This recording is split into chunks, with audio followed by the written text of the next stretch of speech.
மாணவர்கள் அனைவருக்கும் வணக்கம். நம்ம ஏற்கனவே ஒரு வீடியோ போட்டிருந்தோம் இல்லையா? Maths question paper answer key பார்த்து. ஸோ அதிலேயே சொல்லியிருந்தேன், சில கிரேஸ் மார்க்ஸ் வந்து கிடைக்கிறதுக்கு வாய்ப்பு இருக்கு அப்படின்னு.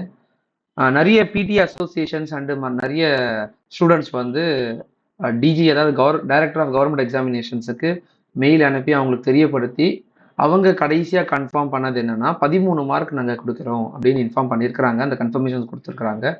ஜிஓ பாஸ் பண்ணியிருக்கிறாங்க, கவர்மெண்ட் ஆர்டரு. அது என்னென்ன மார்க்கு யார் யாருக்கு கிடைக்கும் அப்படின்றத நான் சொல்கிறேன், சரிங்களா?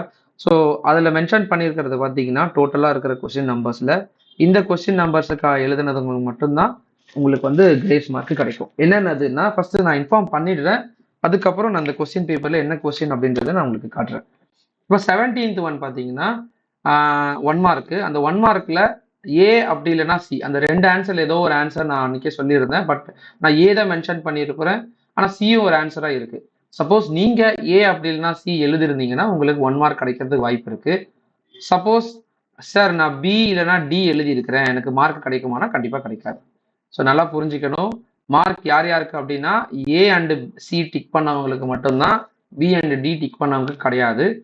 Suppose A and C tick பண்ணி இருந்தீங்கன்னா உங்களுக்கு 1 மார்க் கிடைக்கிறதுக்கு வாய்ப்பு இருக்கு.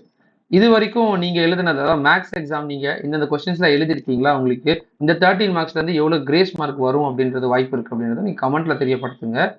ஃபர்தரா இந்த வீடியோஸ் பார்த்துட்டு உங்களுக்கு தகவல் ஏதாவது வேணும்னா நீங்க கமெண்ட்ல தெரியப்படுத்துங்க. Will answer you. ஓகே, அடுத்த கொஸ்டின் 2 மார்க்ல 25வது கொஸ்டின் பார்த்தீங்கன்னா, ஒரு கொஸ்டின்ல டென்சிட்டி ஃபங்க்ஷனுக்கு மாஸ் ஃபங்க்ஷன் கொடுத்துருக்குறாங்க.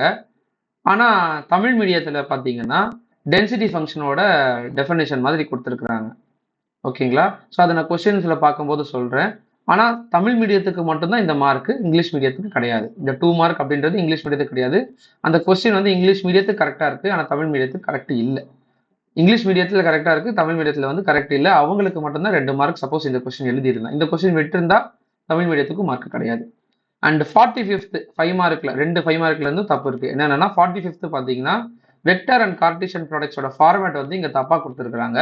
நீங்க இந்த 45th பி எழுதிருந்தீங்கன்னா உங்களுக்கு 5 மார்க் கிடைக்கும். சப்போஸ் 45th ஏ எழுதிருந்தீங்கன்னா உங்களுக்கு கிடைக்காது. 47th அதே மாதிரி தான். அதுல வந்து ட்ரூத் டேபிள் வந்து ஒரு நெகேஷன் கொடுத்துருப்பாங்க. நெகேஷன் ஆக்சுவலி புக்ல இப்படி கொடுத்துருப்பாங்க. அந்த நெகேஷன் வந்து இந்த மாதிரி இருக்கு கொஸ்டின்ல.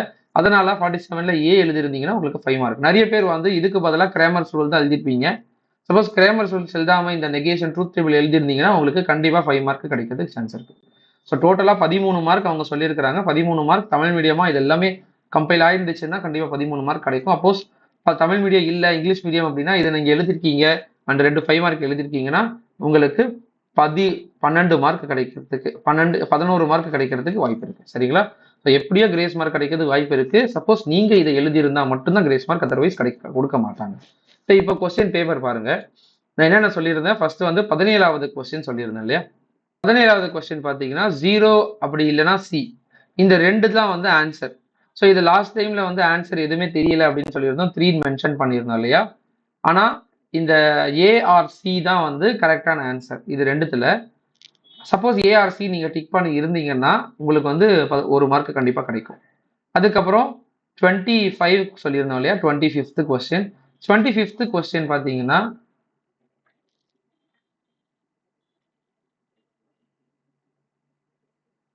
25th கொஸ்டின் பார்த்தீங்கன்னா இதுல தமிழ் மீடியத்துல வந்து அடர்த்தி சார்பு அப்படின்னு கொடுத்துருக்காங்க, சரிங்களா? அடர்த்தி சார்பு இது வந்து மாஸ் ஃபங்க்ஷன் அப்படின்னு கொடுத்துருக்காங்க. ஆனா அடர்த்தி சார்பு அப்படின்றது டென்சிட்டி ஃபங்க்ஷன் அப்படின்றது தான் வரும்.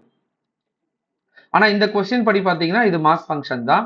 இது தமிழ்ல வந்து டிரான்ஸ்லேட் பண்ணது தப்பா கொடுத்துருக்காங்க. அதனால தமிழ் மீடியம் பசங்களுக்கு மட்டும் இது 2 மார்க் கிடைக்கும், இங்கிலீஷ் மீடியம் ஸ்டூடெண்ட்ஸுக்கு வந்து கிடைக்காது. ஸோ 25th எழுதி இருந்தால் தான் கிடைக்கும், அதுவுமே கிடைக்காது எழுதலைனா, சரிங்களா? அண்ட் அடுத்த கொஸ்டின் பார்த்தீங்கன்னா 45th வந்து